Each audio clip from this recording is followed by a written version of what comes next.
Hello, Rising Queens. It's your host, Tiffany Michael. Welcome back.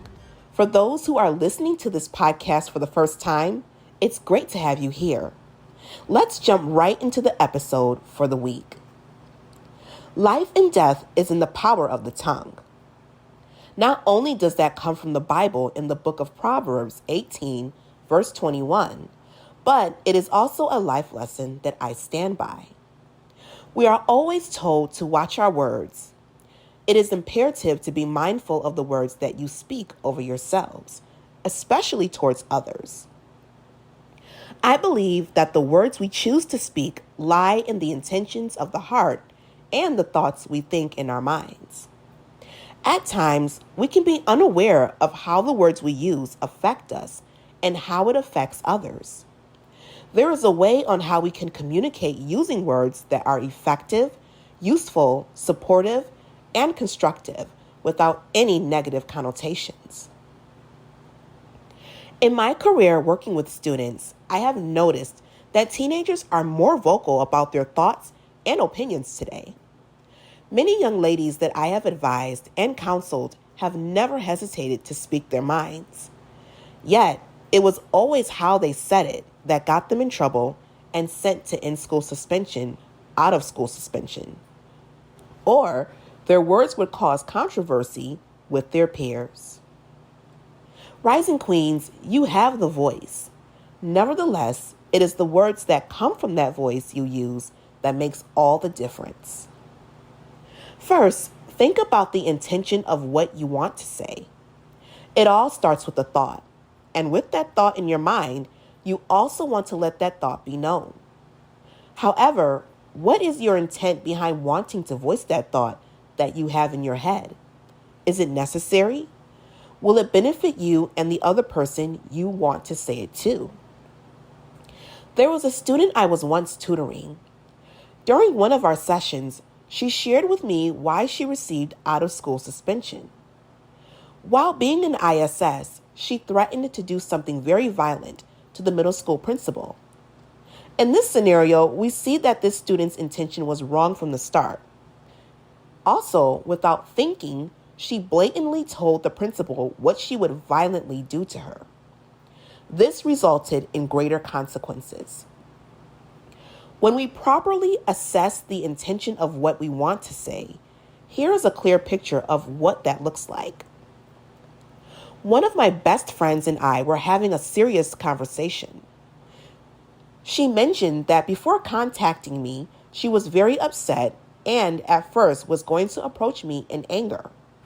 But she paused and thought about her intentions and the manner in which she was going about it. She knew that if she began with harsh words, the outcome of the conversation would not have ended well.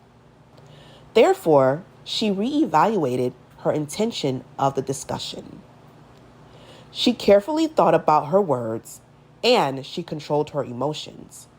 When she reached out to me, her and I were able to have a heartfelt discussion, which produced a positive outcome in our friendship. By doing this, you have the opportunity to really think about your words and how to phrase them. You also have the ability to shape the way you want the conversation and the outcome to go. Second, ask yourself, will my words be helpful or hurtful? Most times, we don't think before we speak.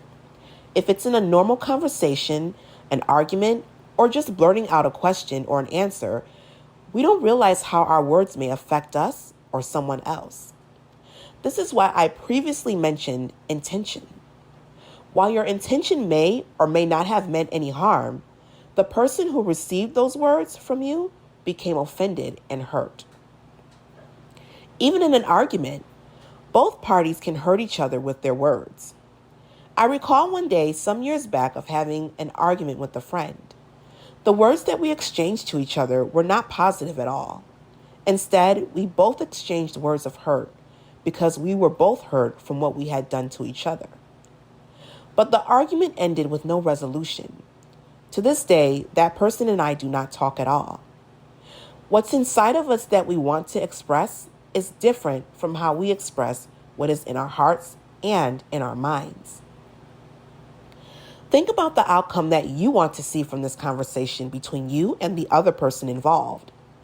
Consider not only the words you want to use, but with those chosen words, determine if those words are useful or destructive, and how they might change the trajectory of the conversation. Lastly, check your tone. We are all aware of the phrase, "It's not what you say, it's how you say it." Your tone of voice matters when it comes to any kind of communication with anyone. Time and time again, I have seen young ladies get in trouble for using the wrong tone of voice with adults and their peers. Using the wrong tone of voice can escalate during conflicts, especially when it is mixed with emotions. Before you raise your voice or shout, try taking a deep breath and counting to 100. Or you can step away and gather your thoughts and actions. I was standing in the hallway with a student after helping a teacher de-escalate a fight in her classroom. As I was waiting in the hallway with her so that she could calm down, the assistant principal came out of her office and asked what happened and tried to calm down the young lady. The student instantly raised her voice at the assistant principal and used profanity at her. The assistant principal immediately corrected her in a stern voice and told her to change her tone of voice, as well as telling her not to use profane language in front of an adult. Just like the words that you choose to use, the choice of your tone plays a part in the outcome of any situation you are involved in. Also, just as you have to be mindful of your words, be mindful of your tone. Words are powerful. They carry so much meaning. They can either be impactful or they can be harmful. Still, Rising Queens, you have the power and the ability to control how you use your words and what you say.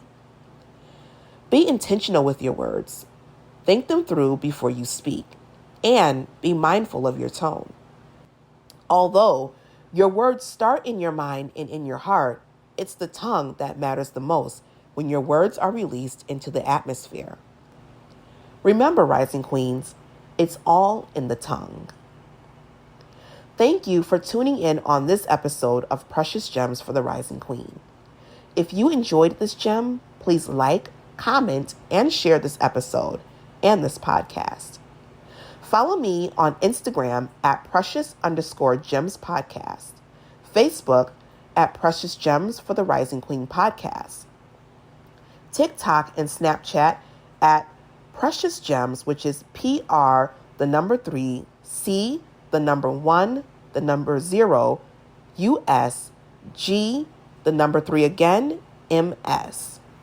Subscribe to my YouTube channel at Precious Gems Podcast. Have a wonderful week, Rising Queens. Until next time, Talitha Kumi.